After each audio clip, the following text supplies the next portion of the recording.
Police. প্রায় ১০০ gram brown sugar সহ এক ব্যক্তিকে গ্রেফতার করল সালানপুর থানার কল্যাণেশ্বরী ফাঁড়ির পুলিশ। ধৃত ব্যক্তির নাম গোপী সিং ৩৮।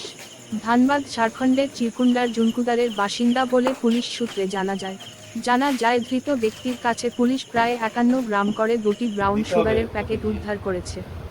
ঘটনা প্রসঙ্গে জানা যায় ধৃত ব্যক্তি গোপী সিং বাংলা থেকে ঝাড়খণ্ড নিয়ে যাচ্ছিল এই ব্রাউন সুগার। তবে ঝাড়খণ্ড প্রবেশের আগেই পুলিশের হাতে সে ধরা পড়ে যায়। জানা যায় ধৃত গোপী সিং লেফট ব্যাংক থেকে হেঁটে হেঁটে নাকা পয়েন্ট পার করার চেষ্টা করছিল, সেই সময় কল্যাণেশ্বরী ফাঁড়ির পুলিশের টহলদারির গাড়িতে কর্মরত পুলিশ আধিকারিক তাকে দেখতে পায়।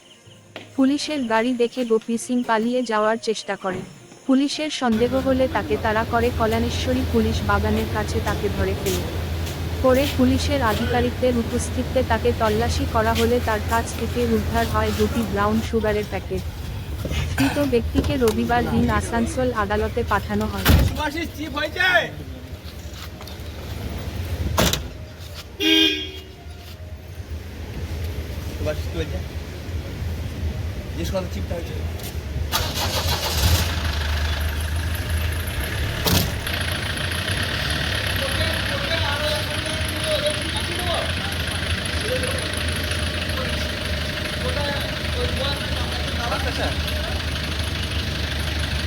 হ্যাঁ রেডি বলছে ফ্রেশ এসেছিল, ওরা বলছে মানে ব্রাউন সুগারের ছবিটা তুলবে, কিন্তু ওটা তো সিল হয়ে গেছে। হ্যাঁ সেটাই সিল হয়ে গেছে। ওরা বলছে তাহলে সিল প্যাকেটটা উল্টো করে দেয়।